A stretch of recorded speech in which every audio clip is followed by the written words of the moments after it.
Giles Michaud talks about the origin of civilization in Italy and states, "The civilization of Italy did not originate from the Iberian Ligurian people, nor from the Umbrian Celts, much less from the Slavs like the Veneti or Vandals, not even from the Greek migrations that settled in the south several centuries before the Christian era. It seems that the main creator of this civilization was the unfortunate Pelasgian race, the older sister of the Greek race, equally persecuted throughout the world by both Greeks and barbarians." 159. Michaud claims that Ausonia got its name from the Osci people, who are said by other writers to be of Danubian origin.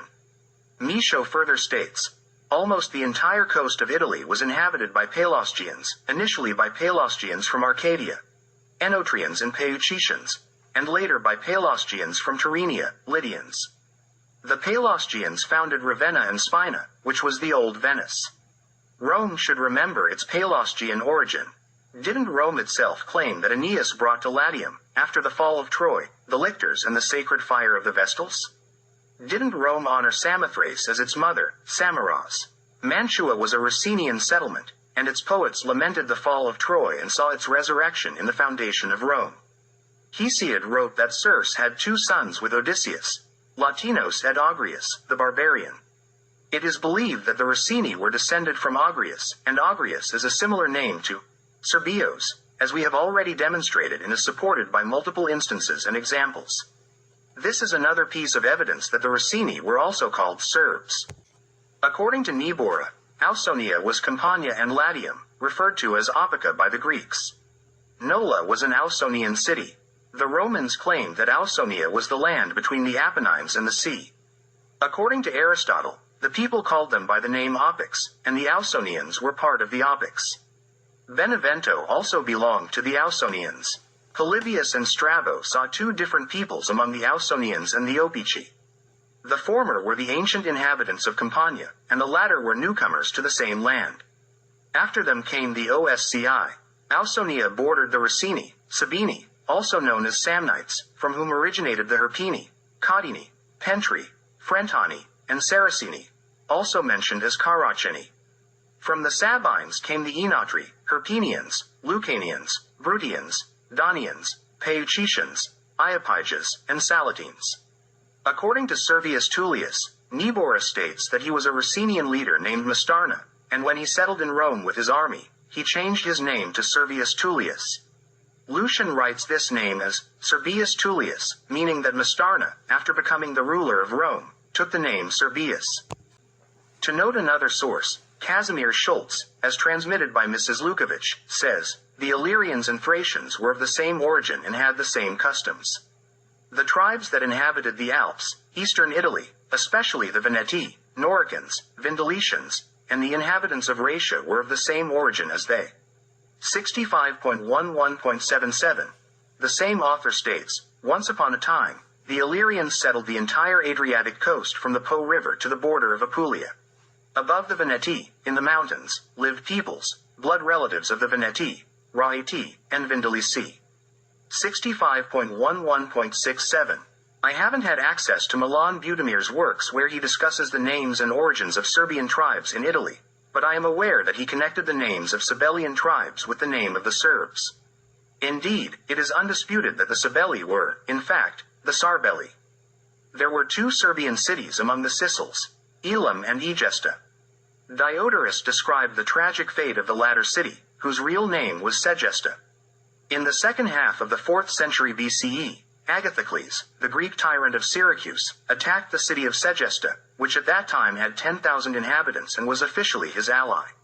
He led the population out of the city and slaughtered them on the banks of the Serbis River.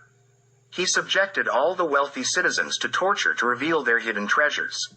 It was a gruesome torture of men, women, and children, including pregnant women, in the cruelest way. He sold the children as slaves and gave the city the name Dicopolis, intending it for the settlement of various wanderers. Saint Jerome follows Josephus Flavius too closely. He relies too much on him and accepts that Tarsus is Cilicia and its city is Tarsus.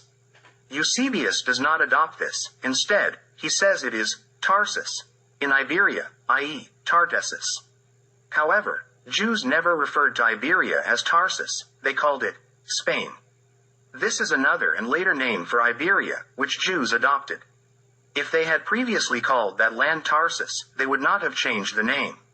According to Bochar, the Chaldeans call that land Ebra or Ibra, and in the plural, they call the inhabitants Ebron or Ibron. Jews consider Iberia the end of the earth and call it Sarfat, or Sepharad, using this name to refer to Spain and Gaul.